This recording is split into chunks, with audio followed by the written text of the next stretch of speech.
किसान का बच्चा फौज का नौकरी करता है। और हमने किसान आंदोलन में देखा, जो किसान का बच्चा फौज का नौकरी करता है, पुलिस का नौकरी करता है, वही बच्चा अपने ही बाप जैसे किसानों पे लाठी चला रहा था। ये इस देश की सच्चाई है। तो हमारे जैसे तमाम नौजवान जो यहाँ खड़ा हैं, अगर कोई गांधी बनने को तैयार है तो क्या हम में से किसी को भगत सिंह नहीं बनना चाहिए, मौलाना अबुल कलाम आजाद नहीं बनना चाहिए, सुभाष चंद्र बोस नहीं बनना चाहिए? यह विचार हमको करना पड़ेगा। और यह बात मैं क्यों कह रहा हूं? यह बात मैं इसलिए कह रहा हूं कि आप आंख खोल करके देखेंगे, ये एक एक सच्चाई आपको दिखनी शुरू हो जाएगी। आप गद्दारी कीजिए अपनी जमीर से। खरीदार तो खड़ा है, मोदी जी का दोस्त, पैसा ले करके, सूटकेस में पैसा लेके घूमता है। हम लोग आज यहाँ क्यों हैं? हम लोग आज यहाँ इसलिए हैं कि जो कुछ भी हमको हासिल है ना, वो हासिल नहीं रहने वाला है। तो जिसकी वजह से जो कुछ भी हमको हासिल है, उस वजह का नाम भारतीय राष्ट्रीय कांग्रेस है। उसका झंडा थामना जरूरी है, उसका हाथ मजबूत करना जरूरी है। और यह बात मैं किसी की प्रशंसा में नहीं कह रहा हूं। यह देश, इस देश में रहने वाले 140 करोड़ लोगों का देश है, इस बात को याद रखिएगा। ये 2-4 लोगों का बपौती नहीं है, इस बात को याद रखिएगा। किसी भी राज्य के लोगों के खिलाफ नहीं है हम। गुजरात के खिलाफ तो बिल्कुल भी नहीं है। पूछिए क्यों? क्योंकि गांधी गुजरात से थे। गुजरात के खिलाफ नहीं है। लेकिन एक बात तो हमको समझनी पड़ेगी ना। एक गुजरात के आदमी ने हमको कहा, हमने कहा यार तुम लोग सब सीट दे देते हो मोदी जी को। बोला क्यों नहीं दे दें, क्यों नहीं दे दें? प्रधानमंत्री जी गुजरात के, गृह मंत्री जी गुजरात के, स्वास्थ्य मंत्री गुजरात के, मोदी जी गुजरात के, अमित शाह जी गुजरात के, बीसीसीआई का सेक्रेटरी गुजरात का, अदानी जी गुजरात के, अंबानी जी गुजरात के। तो सारा सीट क्यों ना दे दें? कि हम भी यहाँ रहते हैं तो हमारा भी जो है ये अदानी को ही दे देंगे क्या? नहीं देंगे? देंगे। और ये जो पुलिस अभी आपके सुरक्षा के लिए खड़ी है ना, इसको लाठी चलाना पड़ेगा। पता है क्यों? पता है क्यों लाठी चलाना पड़ेगा? क्योंकि पेड़ को काटने के लिए कुल्हाड़ी में जो लकड़ी लगी होती है ना, वो भी पेड़ का ही होता है। ये जो यहाँ लाठी खड़ा लेकर के ड्यूटी बजा रहे हैं, ये हमारे आपके जैसे ही परिवार के हैं। और इनका दर्द जानते हैं क्या है? किसान का बच्चा फौज का नौकरी करता है। और हमने किसान आंदोलन में देखा, जो किसान का बच्चा फौज का नौकरी करता है, पुलिस का नौकरी करता है, वही बच्चा अपने ही बाप जैसे किसानों पे लाठी चला रहा था। ये इस देश की सच्चाई है। ये सच्चाई जिस दिन हम समझ गए, उस दिन इनका खेल बिगड़ जाएगा। ये सच्चाई जिस दिन भारत के लोगों ने समझ लिया था, तो 200 साल के अंग्रेजों की गुलामी का अंत कर दिया था। ये सच्चाई जिस दिन हम समझ जाएंगे कि जितना जोर से ये देश का नाम लेते हैं ना, उतनी तेजी से ये देश की संपत्ति अपने दोस्त के नाम करते हैं।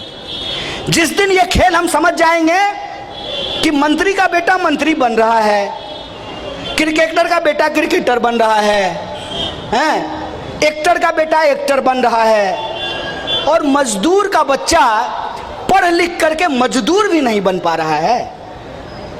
एक मजदूर, एक दुकानदार पेट काट करके अपने बच्चे को इंजीनियरिंग का पढ़ाई कराता है। ये सपना देखता है कि हम भले मजदूरी किए हों, हमारा बच्चा इंजीनियर बन जाए। क्या व्यवस्था किया इन्होंने शिक्षा की? आज हर साल देश में 5 से 6 लाख इंजीनियर तैयार होते हैं। नौकरी कितने लोगों को मिलती है? सरकार अब आंकड़ा देना ही बंद कर दी।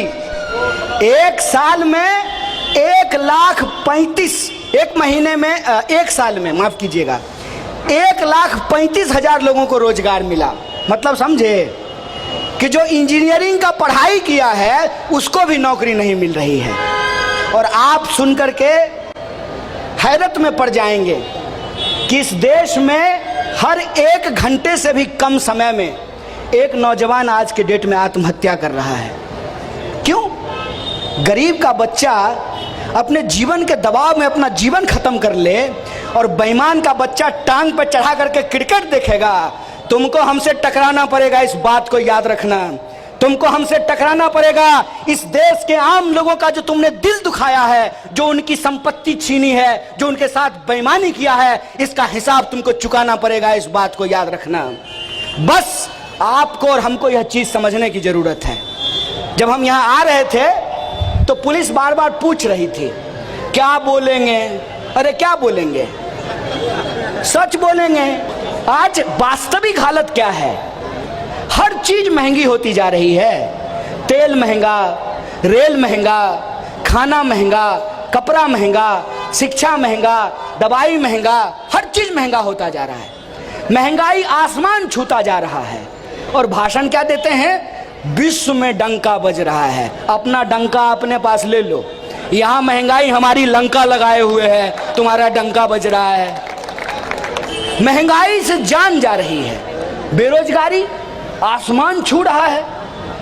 देश, हमारा देश भारत दुनिया का सबसे नौजवान देश है। हर 5वां युवक जो है वो यूथ है इस देश का, और किसी के पास रोजगार नहीं है।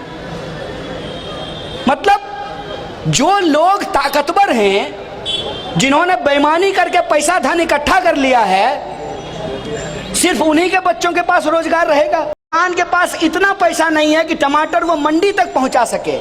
लेकिन जब आप टमाटर खरीदने के लिए जाइएगा तो टमाटर आपको 100 रुपए किलो मिलता है, नींबू 100 रुपए किलो मिलता है, पेट्रोल जो है 100 रुपए लीटर मिल रहा है।